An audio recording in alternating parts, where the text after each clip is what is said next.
സ്വാഗതം പ്രിയരേ. ഇന്നത്തെ ദിവസം നമുക്കൊരു ആത്മവിശ്വാസത്തോടുകൂടി തുടങ്ങിയാലോ? അതിനുള്ള കാർഡ് റീഡാണ് നോക്കുന്നത്. അപ്പോൾ ആദ്യത്തെ കാർഡ് എന്താണ് ഇപ്പോൾ സംഭവിച്ചുകൊണ്ടിരിക്കുന്നത് എന്നുള്ളതാണ്. രണ്ടാമത്തെ കാർഡ് എന്താണ് ഞാനിപ്പോൾ ശ്രദ്ധിക്കേണ്ടത് എന്ന കാർഡ്. മൂന്നാമത്തെ കാർഡ് എന്താണ് എനിക്ക് ഇന്ന് തരാനുള്ള ഗൈഡൻസ്.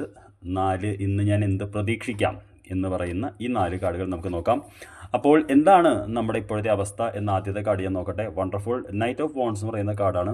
അപ്പോൾ തീർച്ചയായിട്ടും എന്താ പറയുക, ഇന്നേ ദിവസം നിങ്ങൾ ഒരു പുതിയൊരു കാര്യത്തിന് അല്ലെങ്കിൽ വളരെ നിങ്ങളുടെ അഭിനിവേശത്തിനോട് ചേർന്ന് കൊണ്ട് മുന്നോട്ട് പോകാൻ ശ്രമിക്കുന്നതാണ് ഞാൻ മനസ്സിലാക്കുന്നത്. കാരണം ഇത് ആക്ഷൻ്റെ കാർഡാണ്. അതാണ് ഇപ്പോൾ നിങ്ങൾക്ക് സംഭവിച്ചുകൊണ്ടിരിക്കുന്നത്. നിങ്ങളൊരു മൂവ്മെൻറ്റിൻ്റെ എതിരാണ് നിൽക്കുന്നത്. എന്താണ് ഗൈഡൻസ് എന്ന് ഞാൻ ചോദിച്ചപ്പോൾ ദ ഫൂൾ എന്ന് പറയുന്ന കാർഡാണ്. അപ്പോൾ തീർച്ചയായിട്ടും അതിനോട് മുന്നോട്ട് പോകാൻ തന്നെയാണ് പറയുന്നത്. നിങ്ങൾക്കറിയാം, 2 കാർഡിലും ആക്ഷനാണ് കാണുന്നത്. ആദ്യത്തേൽ കുതിര, രണ്ടാമത്തേൽ നടന്നിട്ട്. അപ്പോൾ തീർച്ചയായിട്ടും എന്താ പറയുക, ഗൈഡൻസ് അത് തന്നെയാണ്.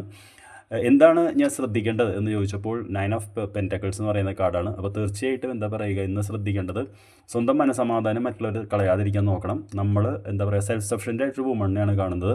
അപ്പോൾ ഈ 3 കാർഡിൽ നിങ്ങൾ കണ്ടറിയാൻ പറ്റും ഒറ്റയ്ക്കുള്ള ആൾക്കാരാണ്. അപ്പോൾ തീർച്ചയായിട്ടും ഇന്നത്തെ വിജയം നിങ്ങളുടെ കയ്യിലാണ്. എന്താണ് നമ്മൾ പ്രതീക്ഷിക്കേണ്ടതെന്ന് ചോദിച്ചപ്പോൾ ടെമ്പറൻസ് എന്ന് പറയുന്ന കാർഡാണ് വന്നിട്ടത്. ഏഞ്ചൽ കാർഡാണ്, അതും ഏകമായിട്ടുള്ള കാർഡാണ്.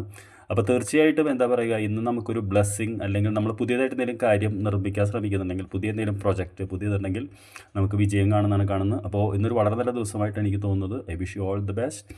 വൈകുന്നേരം കാണാം.